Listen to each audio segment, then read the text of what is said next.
Bonjour les mamans. Le passage dans lequel nous allons nous arrêter aujourd'hui se trouve dans le livre de Jean, chapitre 9, verset 39, jusqu'au chapitre 10, verset 21. Et le contexte est celui-ci. Tout le chapitre 9 raconte l'histoire d'un aveugle-né qui a été guéri par Jésus-Christ. Il était guéri de sa cécité physique et spirituelle. Juste après, et nous sommes au verset 39, Jésus dévoile la raison de sa venue. Il dit « Je suis venu dans ce monde pour un jugement, pour que ceux qui ne voient point voient, et que ceux qui voient deviennent aveugles. » Jésus sous-entend qu'il vient d'un autre monde, car il dit « Je suis venu dans ce monde ». Cela me fait penser à Jean 8:23 où il dit « Vous êtes d'en bas, moi je suis d'en haut. Vous êtes de ce monde, moi je ne suis pas de ce monde. » Ou encore Jean 18:36 où Jésus dit « Mon royaume n'est pas de ce monde. » Et donc Jésus vient dans ce monde pour deux raisons. Rendre la vue aux aveugles et rendre aveugles ceux qui voient. Et là les pharisiens posent cette question, ils disent « Sommes-nous aveugles ?» C'est une question intéressante, parce que si nous sommes de ceux qui pensent voir, il n'y aura rien qui nous sera révélé du monde de Jésus, de son royaume. Et c'est là le vrai aveuglement, car pour ceux qui pensent voir,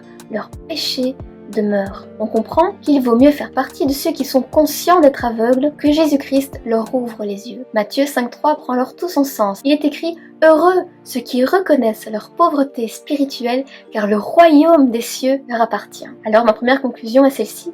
Puissions-nous reconnaître notre aveuglement et dire comme Apocalypse 3:17 « Nu, misérable, pauvre et aveugle je viens acheter un collier pour oindre mes yeux afin que je voie. » Continuons. Maintenant Jésus raconte la parabole du bon berger. Et là il nous dit explicitement qu'il est la porte, l'unique chemin à travers lequel nous devons entrer pour être sauvés. Nous connaissons le passage de Jean 14:6 qui dit « Je suis le chemin, la vérité et la vie. Nul ne vient au Père que par moi. » Si ta question aujourd'hui c'est comment entrer, Jésus dit dans Matthieu 19:17 « Si tu veux entrer dans la vie, observe mes commandements. » Jean 14:21 dit aussi « Celui qui a mes commandements et qui les garde, c'est celui qui m'aime. Il sera aimé de mon Père, je l'aimerai, je me ferai connaître à lui. » Amen. Nous arrivons à notre dernier point. Jésus explique qu'il est aussi le bon berger. La caractéristique du bon berger, contrairement au mercenaire, c'est qu'il aime ses brebis.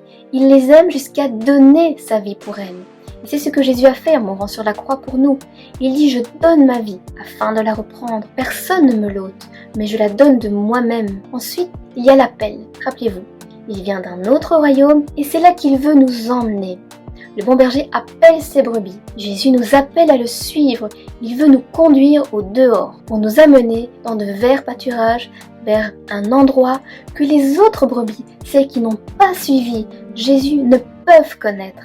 Un lieu réservé, la parole dit, à ses propres brebis. La caractéristique de ses propres brebis, c'est qu'elles connaissent la voix du bon berger. Elles lui font confiance. Elles n'ont pas peur de quitter l'enclos pour suivre celui qui les a appelés. Et ainsi, c'est la deuxième et dernière conclusion, David dit dans le psaume 95:7, « Il est notre Dieu, et nous sommes le peuple de son pâturage, le troupeau que sa main conduit. Oh, si vous pouviez écouter aujourd'hui sa voix, n'endurcissez pas votre cœur. » Jésus t'appelle. Jésus est venu pour les brebis perdues de la maison d'Israël, mais aussi pour toi et pour moi. Et nous formerons un seul troupeau avec un seul berger. Alors je t'invite aujourd'hui à venir, à t'arrêter, à faire silence et à écouter la voix du bon berger. Je vous laisse avec un chant qui s'intitule « La voix du bon berger » que j'ai en tête tout le long de cette méditation et que je voudrais partager avec vous. Veillons et demeurons auprès du bon berger. Soyez bénis les mamans. Mouah.